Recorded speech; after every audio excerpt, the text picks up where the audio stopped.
Hello viewers, আসসালামু আলাইকুম। সবাইকে স্বাগতম ট্রাভেল এন্ড ফানে। আশা করি আপনারা ভালো আছেন। আজ কথা বলবো আমেরিকার ভিসার একটা মজার একটা ব্যাপার নিয়ে, সেটা হচ্ছে ড্রপবক্স ফ্যাসিলিটি। হ্যাঁ, মজার এই জন্য বলছি যে এটাতে কোনো ইন্টারভিউ ফেস করতে হয় না। কি? হ্যাঁ, সত্যি এটা ইন্টারভিউ ফেস করতে হয় না। তাহলে ড্রপবক্সের ব্যাপারে আজকে এই ড্রপবক্স ফ্যাসিলিটির কথা বলবো, যে কাদের জন্য এই ফ্যাসিলিটি এবং কিভাবে এই ফ্যাসিলিটি নিতে পারেন।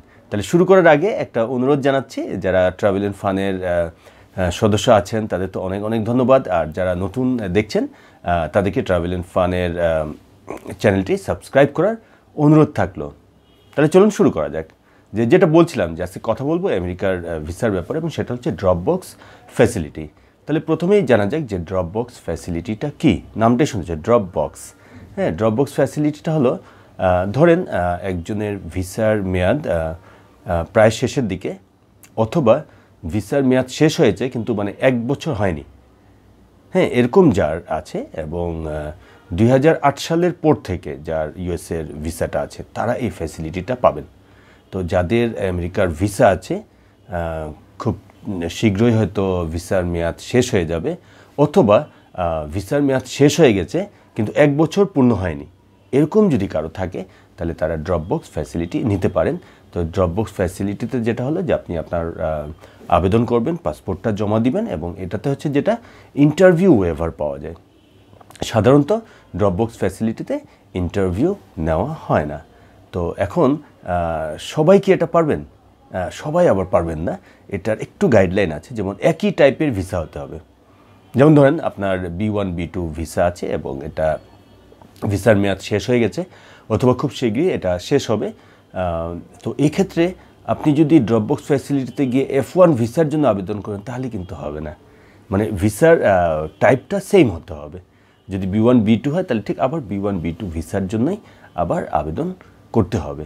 তো এখানে যেটা হচ্ছে যে তাহলে আবেদন করবেন কিভাবে, হ্যাঁ, বা ড্রপবক্স ফ্যাসিলিটিটা কীভাবে নেবেন, এটা হচ্ছে আপনার সাধারণভাবে যেভাবে আমেরিকার ভিসার জন্য আবেদন করবেন, যেটা নিয়ম আছে যে প্রথমে DS-160 ফর্ম পূরণ করতে হবে।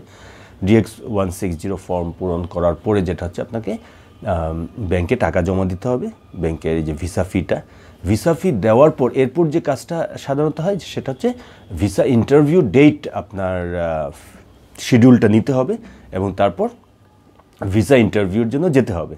কিন্তু ড্রপবক্স ফ্যাসিলিটিতে এই 3rd and 4th স্টেপটা নাই। সেটা হচ্ছে অবশ্যই DS-160 ফর্মটা ফিল আপ করতে হবে, তারপর হচ্ছে ব্যাংকে ভিসা ফিটা জমা দিতে হবে।